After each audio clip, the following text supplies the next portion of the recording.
Hey everyone, it's Erik Hatch with Hatch Realty coming at you again with another video blog, and we're going to talk about what it takes to get your house prepared for sale. But before we do that, pay attention to the link here in the upper right hand corner. It's an access point for you to find out what your home is worth in today's market.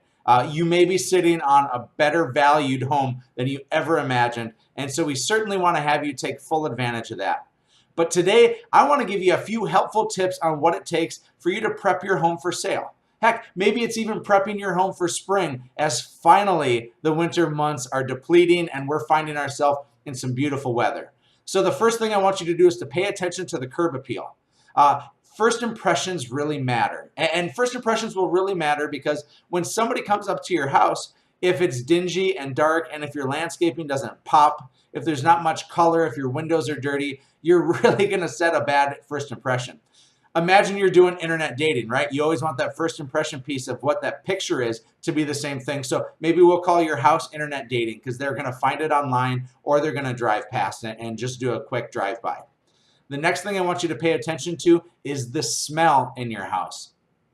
Now is the time to open up the windows, to let fresh air in, and of course, to take advantage of the idea of the ever relevant tale of baking cookies, having fresh plants and that sort of thing. If you have kids, if you have pets, if you've had a long winter, you need to air out your house a little bit. And so pay attention to that. And Febreze sometimes just doesn't cover it all.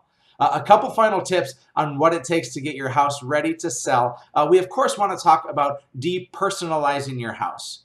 Now, you may have pictures and things that really bring out your personality on there, and those are great, but that doesn't mean that the buyers are going to see that that's great. We want to pay really close attention to make sure that your house is neutral. It's not saying that what you have in there is wrong. It's simply saying that we want the buyers to picture them and not you in that house. And finally, the final point I want to make is really important. It's called decluttering. Well, let's call it pre-packing because sometimes people get offended if we say you have clutter. So you need to pre-pack a lot of your stuff. The old adage certainly is true that less is more in real estate. And when somebody comes to see your house, I want them to see the house and not your stuff.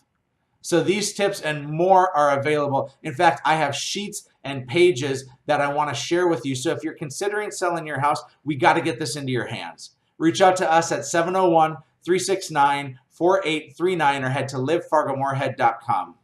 Again, my name is Erik Hatch with Hatch Realty, and I have some tips for you I want to get into your hands. So reach out to us. One more time, 701-369-4839.